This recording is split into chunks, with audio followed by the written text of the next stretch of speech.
اس میں ایک روایت یہ بھی آتی ہے، یہیں سے میں تھوڑا سا چاہ رہا ہوں بات کو آگے بڑھاؤں، کہ جو آپ نے طرز تبلیغ اپنایا، جو رنگ آپ نے اپنایا، وہ سرکار مدینہ صلی اللہ علیہ وآلہ وسلم کی سنتوں کی اصل پیروی کرتے ہوئے رنگ مصطفیٰ صلی اللہ علیہ وآلہ وسلم کے انداز میں جو آپ نے تبلیغ کی ہے، وہ ذرا بتائیے کہ عمر بن حفص جو ہے اس کو یہ حکم تھا، وہ گورنر سندھ تھا کہ جی آپ کو کسی طرح سے گرفتار کر لیں، لیکن وہ آپ کا اسیر ہو گیا، بتائیے ذرا اس کے بعد کیا کچھ ہوا؟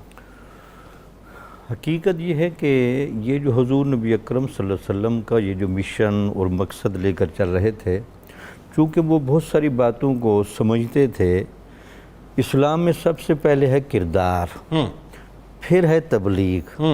ہم نے ذرا ترتیب الٹ کر دی، تبلیغ ہم پہلے کرتے ہیں، کردار کے نمونے ہم بعد میں دکھاتے ہیں۔ کردار کے نمونے اب ہم دکھا بھی نہیں پاتے، اب محض تبلیغ رہ گئی۔ تبلیغ رہ گئی۔ حضور نبی اکرم صلی اللہ علیہ وسلم نے جب تبلیغ فرمائی تو آپ نے قرآن نے اس کی نمائندگی، لَقَدْ لَبِثْتُ فِيكُمْ عُمَرًا مِّن قَبْلِهِ أَفَلَا تَعْقِلُونَ، 40 سال بھرپور میں نے گزارے ہیں۔ اللہ! تو آیا تم میرا وہ کردار اور شباب نہیں دیکھتے؟ کسی جگہ کوئی چھوٹا سا داغ اور دھبا بھی تمہیں محسوس ہوتا ہے؟ بالکل ٹھیک ہے۔ تو یہی جو وجہ تھی، یہ جو سادات کے گھرانے کے فرد تھے اور عبداللہ شاہ غازی تھے، یہ چونکہ سیرت و کردار کے اتنے پختہ لوگ ہوتے ہیں، تو سیرت و کردار کا جو پختہ بندہ ہو تو جنید صاحب سب سے پہلے اس کا چہرہ بولتا ہے۔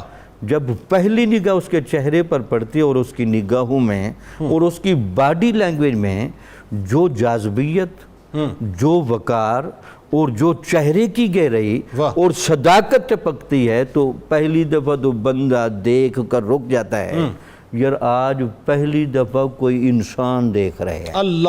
اور سادات کی چمک تو ویسے ہی اور سادات کی پھر وہ چمک تو خاندانی بات ذرا میں چاہ رہا ہوں کہ وہ بات لوگوں تک پہنچ جائے۔ میرا سوال آ جائے آپ تک کہ عمر بن حفص کے بعد ہشام کو لایا گیا اسی مقصد کے لیے۔ ٹھیک ہے۔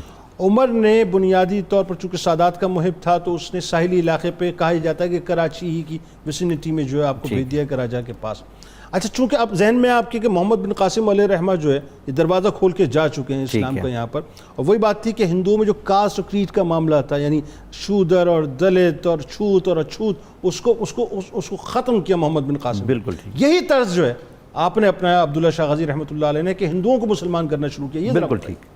اب اس کی وجہ جو اگلی بات میں کہہ رہا تھا، ایک تو یہ ان کا تاثر، پھر ان کے ہاں یہ جو ایک اخلاق کی مار ہوتی ہے نا، آپ جب ہندو راجہ کے پاس رہے ہیں، ہمارے ہاں تو رواج ہے کہ آپ جس کو ملیں تبلیغ شروع کر دیں، یہ رواج نہیں ہے اسلام کا۔ اس کے پاس رہے، اس نے 3-4 دن جب آپ کا اٹھنا بیٹھنا، چلنا پھرنا، وقار و گفتگو دیکھی، وہ دیکھتا ہی رہ گیا، یار یہ جادو اثر لوگ کہاں سے آئے ہیں، یہ چیز ملی ان کو کہاں سے ہے؟